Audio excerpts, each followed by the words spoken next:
फिर उन्हीं परमाणुओं को मिला मिला करके संयोग होता।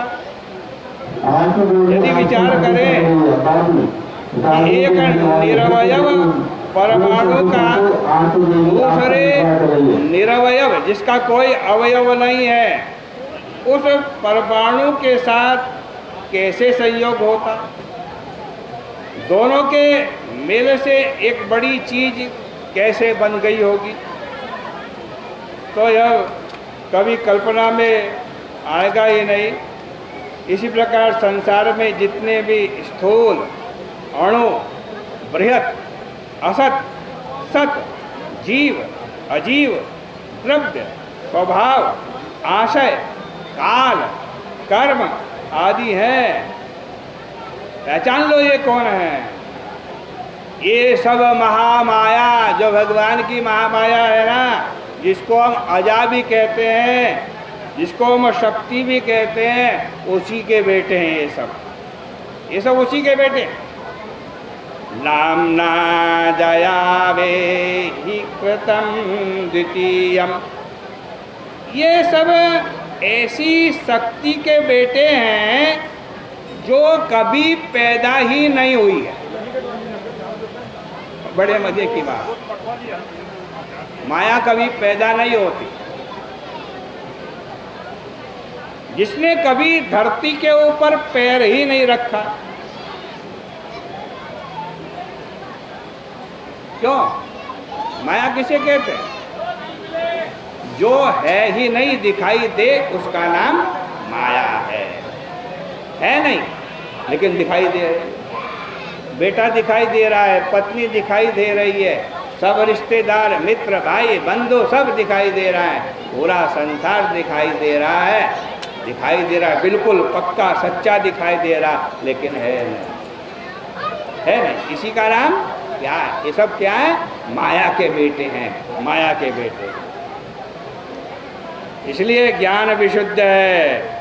विशुद्ध का मतलब ज्ञाता और ज्ञेय के संबंध से रहित, वह परमार्थ है, एक है, अनंतर है, अर्थात उसमें बाहर भीतर का दोष नहीं है, सत्य है, अर्थात उसमें काल भेद भी नहीं है, प्रत्यक है, अर्थात अपना आप ही है वो, और सारा व्यवहार होने पर भी वह बिल्कुल शांत है। जो वास्तव में है वो दिखाई नहीं देता, और जो है नहीं वो दिखाई देता। परमात्मा सब जगह बैठा है, सब जगह, आपके अंदर भी, आपके सबके अंदर परमात्मा है, लेकिन दिखाई नहीं देता। और माया है नहीं, वो दिखाई पड़ती है। जो नहीं दिखाई देता वही क्या है? वही वासुदेव है, वही भगवान है। आगे जड़ भरत ने बताया रहुगण, तपस्या, यज्ञ, आज कहते हैं वेद पाठ आदि से उस परमात्मा की प्राप्ति नहीं होती है। तो पूछा महाराज, उस परमात्मा की प्राप्ति कैसे होगी? क्या उपाय है उस भगवान को पाने का? तो बताया उनकी प्राप्ति का उपाय है, भगवान की प्राप्ति का उपाय है, बड़ा सरल है।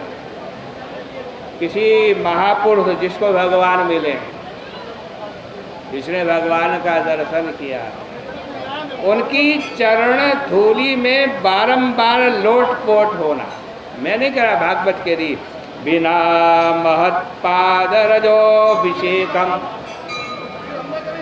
ऐसे जो संत हैं जिन्होंने भगवान का अनुभव किया है, दर्शन किया है, जीवन में भगवान को उतारा है, माया को असत्य माना है और परमात्मा को सत्य माना है, देख लिया है जिसने परमात्मा को, उन महात्माओं का, उन संतों के चरणों की धूल में लोटपोट होना, उनके चरणों की धूल में अपने को स्नान करा देना, यही भगवान की प्राप्ति का उपाय है। यदि कहो कि महापुरुषों की चरणों की धूल कहाँ मिलती है, कहाँ मिलेगी वो धूल? क्या पहचान है? तो एक बात ध्यान रखना, जहाँ महात्मा बैठे होंगे, संत बैठे होंगे, एक ही पहचान उनकी, वो दुनियादारी की बात नहीं करेंगे, बेटा बेटी की बात नहीं करेंगे, घर गृहस्थी की बात नहीं करेंगे, धन संपत्ति की बात नहीं करेंगे, मोटर गाड़ी की बात नहीं करेंगे, बंगले की बात नहीं करेंगे। और जब भी बैठेंगे भगवान की बात करेंगे, प्रभु की बात करेंगे। ये उनकी पहचान है। जहाँ जहाँ भगवान की उत्तम श्लोक, भगवान का गुणानुवाद होता है, भगवत गुणानुवाद होता है, और उसके बिना प्राकृत गुणों की निवृत्ति नहीं होती, प्राकृत गुणों की निवृत्ति नहीं होती, उसमें ग्राम्य कथाओं का विघात हो जाता है। यहाँ देखो, ग्राम्य शब्द का प्रयोग गांव का तिरस्कार करने के लिए नहीं किया गया। ग्राम्य शब्द का अर्थ है इंद्रिय ग्राम, इंद्रियों का समूह। इंद्रियों के विषय भोग की वहाँ चर्चा नहीं होती। हमारे इंद्रिय ग्राम के भोगों की चर्चा को ही क्या कहते हैं? ग्राम्य कथा। जब भगवत गुणानुवाद का सेवन किया जाता है, तब मनुष्य की बुद्धि ग्राम्य कथा अर्थात भोग से विरत होकर के सती हो जाती है और भगवान में लग जाती है। अंत में जड़ भरत जी फूट पड़े और उन्होंने रघुगण को अपना परिचय दे ही दिया।